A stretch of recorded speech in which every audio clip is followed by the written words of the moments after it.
Hello and welcome to this week's edition of the Energy City Plugged In podcast, where we talk about the latest in news, sports, entertainment, and business in the Estevan area.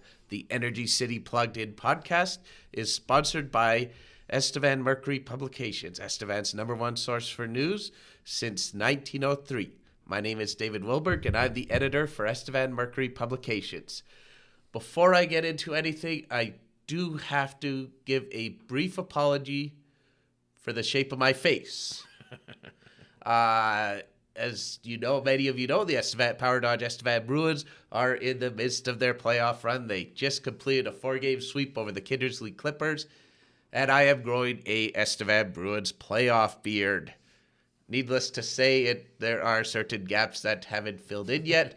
However, we're looking forward to a nice long playoff run, and hopefully this will look better the next time I'm on camera. Anyway, joining me today is a guy who seems to know a thing or two about beards as well. They come and they go, yeah. Yes. So joining me today is Pastor Scott Harrison from Living Hope Community Church. I've known Scott for many, many years. We were on the United Way board together, and Scott's been with Living Hope since its inception, and so he's in here to talk about his time, his career at Living Hope, and some of the changes that have occurred over the years, and what it's been like being a pastor. When you were doing your intro, news, sports, entertainment, I thought, well, I'm not sure where I fit in there. So anyway, it's good to be here. Well, we'll touch a little bit on some of the news that you've had earlier this year. Sure. When we get to later on in the show. But so it's great to have you here. Join us, Scott, and talk about your career. Yeah, well, thanks. I mean, this is fun. This is good, and I was surprised to get your call, but I'm glad to do it. So that's good. And you know a thing or two about being in broadcasting as well, don't you? Yeah, we've done a few programs over the years, and don't know what I can mention or not mention, but yeah, we've done some video broadcasting and over the years, and yeah, really enjoyable. I remember when I first moved here, you had the Living Hope Presents on Access Channel 7. That's right. You had a guest in there each week. Mm-hmm. Yeah, we had an interview format, and yeah, I was just sort of switched chairs here, but yeah, we did that for quite a few years. It was great. We really enjoyed it. Excellent. Well, we're going to start by getting some background on you, such as where you're from, how long you've been a pastor, and how long you've been in Estevan. Yeah. Well, I'm a Saskatchewan boy, married to a beautiful girl, Kelly, and she's also Saskatchewan. Kelly grew up in Regina. I was kind of a Moose Jaw, Regina blend. And so, yeah, we've always been pretty much local, but we moved down to Estevan in 84. I always have to do the math when I'm going to tell somebody when we moved, because the number doesn't seem to stick in my head. But yeah, 1984, in the fall, we moved down here, and have just been enjoyed being part of the Estevan community ever since. And it's always been with Living Hope, hasn't it? It has, yeah. We've always been in the same house. We've always, Living Hope actually started in our basement. So yeah, they're sort of intertwined, yeah. Get a little bit more of the history on Living Hope later. So why did you want to become a pastor? I haven't been asked that for a really long time. So I had to, when I knew you were going to ask me that question, I thought, well, let's give this some thought. When I was 22 years old, I had a very wonderful, dramatic encounter with God, and really changed my life, changed me. And so back in the early days of that, if you'd have said to me, would you like to be a pastor? I would have said, yep. But it's more than that. It's like there's a calling that's involved in pastoring. And so, I believe with all my heart, I'm a pastor because that's what the Lord told me to do. He called me, I said yes, and have been doing it ever since. So where did you work as a pastor before coming to Estevan? I was in Regina. We were, actually, Kelly and I had just got married. We were pretty new, and we helped to start a church in Regina called Faith Community. And so we were with that church for about 5 years, and then we decided, well, we heard the Lord say, go to Estevan. And that church helped us get here. They partnered with us in getting us here and getting the church off the ground. Did you know much about Estevan before moving here? Well, I did actually. It was kind of neat because when I was single, there was a guy that I lived with, and we partied hard, and he moved down here, worked in the old Robinson store in the mall, And so I would come down. I'd come down weekends and party, and met a bunch of other people in the community through that. And then so I had no plans on ever living here, though my life changed, and I would still come down and visit, but it was different. And so I still at that point had no idea I would ever live here. And so when the time came, I knew my way around the streets. I knew where the mall was. I knew, a handful of people here. So, yeah, so I was familiar with Estevan before we came. So can I get a brief recap on the birth of Living Hope and some of its initial history? Yeah. Well, we were in Regina, and we were just quite happy there, and we were starting to raise a young family, and I was happy helping pastor a church there. And one day I was praying about an issue that was going on in life that wasn't very nice, and I just heard the Lord say, "You're not going to have to worry about that, because you're not even going to be here." And it just sort of moved from there. Kelly and I started making plans to come. We made kind of a couple of initial little visits to Estevan to come here, and then in the fall of '84, we bought a house. And we bought a place in Pleasantdale, really nice area, love it. And we started holding Sunday services in our basement. That was kind of one of the prerequisites to what house we would buy. There had to be a room where we could meet with some people, and it was a pretty clunky old rec room, but it worked. And so our first service was the first Sunday of December 1984. I think there were about 12 of us that were there. And, including your family? Well, yeah, 4 of us were Harrisons, yeah. So maybe another 8 people. And, and a few probably came to check us out that we never did see again. So, so that's how we started. Then we ended up renting in the Derrick Motel. And so we would have Sunday services in the Derrick Motel for, I think about a year and a half, something like that, which was interesting, because sometimes, if the rooms we usually used didn't work out, we'd have to have our nursery in the bar, or once in a while we'd have to have our kids' class down in the great big reception area where they had the weddings and stuff. And there was a wedding before. We'd have to wash just wash a big area to get the beer and the gin off the floor, because your feet stuck to the floor. Those were good days. And then we bought a small building. It was originally the Ukrainian Orthodox Church building on Perkins Street. Yeah. And we were there for quite a few years. You were still there when I moved here. I remember how small it was. You moved in 2000. Well, in fact, the guy who bought the building made it his residence, and what was our sanctuary is his garage. So, it wasn't very big. And then 2003, the Lord blessed us with this facility on King and Kensington Street, a church by the name of Grace Community Church. Didn't have a pastor, and we had a pastor, and we were growing at that point. We were too big for the building we were in. We were too small to do anything about it. And so they actually just called us and said, "Would you consider bringing the 2 congregations together?" Which we did in 2003. It was wonderful. And then we were able to build onto that building. So I'll put in a commercial here. We're right across the street from Walmart. If you ever want to visit us, probably one of the best. One of the best locations possible, right on that intersection. Everyone drives by there a couple times a week, right? Yeah. And David, honestly, before the boom, like before Walmart, before the hotels, before the traffic lights on King and Kensington, it was already the highest traffic intersection in the city. Yeah. So now it's amazing. Yeah. All right, well, that brings an end to the first segment. So when we come back, we're going to talk a little bit more about your tenure at Living Hope, as well as your career as a pastor. All right, well, welcome back. Joining me for our second segment, once again, is Pastor Scott Harrison from Living Hope Communities Church. So, Scott, before the break, you were giving me a history of Living Hope and how it's gone from your first service in 1984 in the basement of your home in Pleasantdale to where it is today with its congregation at King and Kensington. What other changes have occurred with the church over the years? Well, I mean, we spent time raising a family here in town.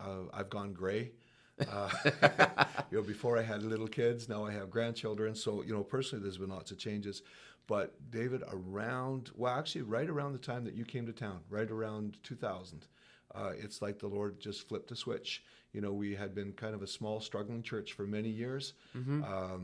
Estevan's pretty transient, and then just right around 2000, like the Lord flipped a switch and just said, okay, now you're going to grow. Yeah. And so that's the biggest change that happened, where we didn't do anything differently. It just all of a sudden people were joining us. That's when you became bigger and found yourself running out of room at the old Market Street location? Yeah, that's exactly right. Excellent. Yeah. So what do you enjoy about being a pastor, and more specifically the pastor at Living Hope? Earlier when you asked me why I pastor, one of the things I didn't mention is just the opportunity to work with people is so incredible. When you're a pastor, you get invited into I always refer to it as holy ground. You get invited into real crisis situations. People are grieving. There are deaths. There are addictions. There are all kinds of things that in other fields I wouldn't get to be a part of people's lives. And like one of the incredible things about pastoring is you begin to realize how amazing people are. Like Jesus was talking to his disciples, and he said what do you profit if you gain the whole world and lose your soul? And I look at that in a very positive way. I can sound pretty negative, right? But I look at it in a really positive way. That means that your soul, you as a person, you're worth more than all the you could gain the whole world, but your soul, your life, who you are, is more valuable than that. And so I get to work with people. Yeah. And people are just crazy amazing. And so, so that's really good. The other thing is, we just actually spoke with a man this week that he and his wife have been part of the church for about 4 years. They came to town, became part of the church, and now they're leaving. They're moving to another community. And he just said he just loves the church. He just says it's just so warm. It's a family. It's God is there and people aren't weird. Is basically what he was saying. And it's just been such a privilege to be part of that. That's what I love about pastoring. So how many people attend Living Hope service each week? Well, attend is a funny word. If I count up the people who call Living Hope home, they say, "Yep, that's my church family, that's my spiritual family," and I can expect them to be there on any given Sunday. It would be about 350 people. We would have an average attendance of about 250 on a Sunday. Men, women, children, seeing eye dogs. You just count everything you can, right? Yeah. Statistics, yeah. No, about 250 people would be there on a Sunday. Which is a long way from 12 people in your basement on the first Sunday of December in '84. 4 residents and 8 visitors. Yeah, you're right. You ever imagine it would get this big? Initially, I think I did. But there, in the early years, no doubt I lost heart and thought, well, maybe I'm gonna retire at 65 and be pastoring 25 people. There were seasons like that, but yeah. So I'm thrilled. I'm excited with what God's done. Yeah. And you used to have 2 services, right? We did. Yeah. It was that big. The services were that big. Well, it was, and that was. We had a couple of things happen that changed that. Like we had a 9 o'clock Sunday morning service at 11 o'clock, and we had 2 things happen at the same time. One of them was the boom quit. Yeah. And so we had a lot of people relocate. And also there were some folks that we were tiring out. So if there weren't people moving, we would have just fixed that and adjusted that, but they happened at the same time. So so we went back to one service and things are going well. Why do you think Living Hope has been able to grow as much as it has? Why do I think? I actually know the answer to that one. Yeah. It's just God's favor. It is, it's not anything that we're doing. It's not anything that, we've just discovered that God wants a family. God wants people to be real. We have a slogan that we put on the back of our T-shirt. It says, "Real God, real people, real life." Yeah. And so I think it's just coming to terms with, you don't have to be religious. You don't have to, there aren't all these hoops to go through. It's just God loves you. And so we should love each other, and he kind of puts his stamp of approval on that, and that. So we just grow because he's good.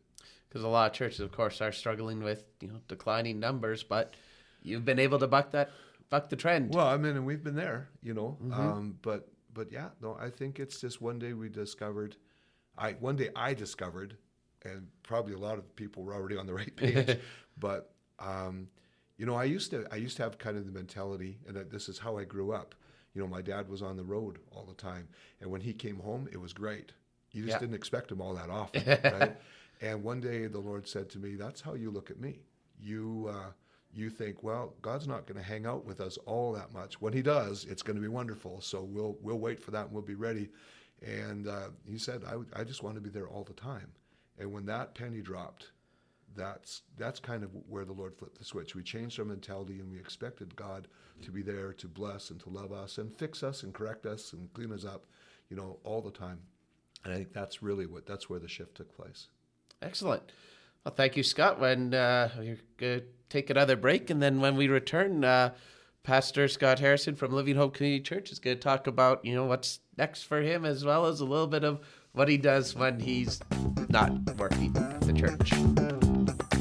All right, and welcome back. Joining me for the final segment of this week's podcast is Pastor Scott Harrison from Living Hope Community Church. And I should note that I didn't introduce you as the senior pastor, the title that you've held, that you had held for over 33 years. The associate pastor. You've got a new senior pastor, Living Hope with Michael Hoffert, who I've also known for a number of years. It is, I consider, a friend, and so he's now the senior pastor. You're the associate pastor. So that's right. Why do you think that this was the best time for this transition? Well, I should tell you too. I understand you just sort of realizing that you'd introduce me differently, because I still have to remember that sometimes too.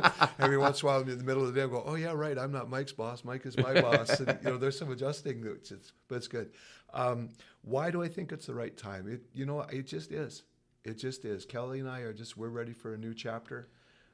So it's the best thing for us. I believe it's the best thing for Living Hope, because we've been there so long. It's just easy to think, well, then the church I'll just be there forever. And it's critical for the church to be reminded frequently that this Jesus is the head of the church. It's His church. It's not Scott's church, never was. And this is the acid test. This is kind of proving it. So I think it's the healthiest time for the church, but also for Mike. If I really hadn't planned on, in my own human reasoning, I probably would have waited a couple more years. But we've just discovered that Mike was really ready. And I think even if he'd had to wait a couple more years, he could have even gone stale on me, right? So, I just think it's best all the way around. And we first announced the transition last May. And so here we are in March. So it's been a slow process. It's not something we did quickly. And it's just gone very, very smoothly. It's been healthy. It's been good. So, so that's why we're doing it now. It seems the healthiest time for everybody. You believe you're leaving Living Hope in good hands with him? The very best, yeah. Mike has been with us since he was 15 years old. Yeah. The only time he really left us was to go away to Bible college and get trained for the ministry. He's gold. He's got a great wife, Kristen, and they're doing a great job already. So I tell you, it's a great relief to me to know that the church is in such good hands. Yeah. And you're retiring retiring-ish later this year, right? Yeah, I'm looking for work. I didn't. I'm not transitioning out of the church to retire, in the sense that I need to work for a few more years. The nest egg isn't quite what it could be yet, and but so I will be looking for work. But it's just going to be different. It's going to be a whole new chapter, and it's going to be great. What's next for you and Kelly? Well, we've loved Estevan, and it's been a really good season in our lives. But we need a change, and we're looking for change. So we will be putting the house up for sale, and we'll make our way to Regina and go back to where our siblings are, and just work out our next 30 or 40 years there. Now, of course, just before the Good Friday and Easter long weekend, and that's a very important time for a church. You talk about what Living Hope's plans are for Good Friday and Easter? Yeah, well, let me do Easter first because that's a Living Hope thing. We're just going to have a great time. We're going to worship the Lord. We're going to celebrate the fact that he rose from the dead and that he's alive today. And we do that. Actually, we do that every Sunday. So we just try to make it a little special for Easter. But I'm also very excited about the Good Friday service because when we came in 1984, churches in Estevan had been already joining together for Good Friday service for something like 20 years. Like so we're looking at coming up on 50 years that a group of churches have gotten together on Good Friday to recognize the cross, to celebrate is the right word. It just doesn't sound like the right word. the tragedy of the cross and what Jesus had to do for us. And so this year we're meeting at the Church of God. I think there's 7 different congregations that are involved, and we are going to have a great service there, 10:30 at the Estevan Church of God, and everybody is welcome. We'd love to fill the house. Excellent. And you're going to be taking an offering for Warm Welcome Kitchen, That's right. correct? Yeah. Yes, thank you. That every year our offering goes to a different charity. Sometimes the Salvation Army. It's gone to the Estevan Bible Camp at different times. But right now the Warm Welcome is expanding, and it's a feeding program for those in need in the city. And so the offering is going to be going towards Warm Welcome, and we're really happy to be able to do that. So what do you enjoy doing when you're not working? David, when I'm not working, I enjoy sitting talking to you. Well, we've certainly done that a lot over the years with the United Way. We did, yeah. No, that's good. What do I enjoy? I enjoy spending time with my wife, Kelly. That's huge on my list of things. I've got grandkids now, so I always wondered why grandparents were so insane, and then I became one, and I get it now. Love spending time with the grandkids. Kelly and I walk a lot. It's a little twisted, maybe. I love a good murder mystery, but also I play some squash. So that's my main physical activities: playing squash and walking. And when I'm on track, I hit the weight room. But it's been a while. Excellent. Well, Scott, thank you very much for coming in. It's been a pleasure having you in for the podcast this week. So I want to thank Pastor Scott Harrison from Living Hope Community Church for joining us. I want to thank William Ackrey for producing this week's edition of the podcast. I want to thank everybody for tuning in and watching this week. And Estevan Mercury Publications, Estevan's #1 source for news since 1903. My name is David Wilberg, the editor with Estevan Mercury Publications, and we'll see you again next time.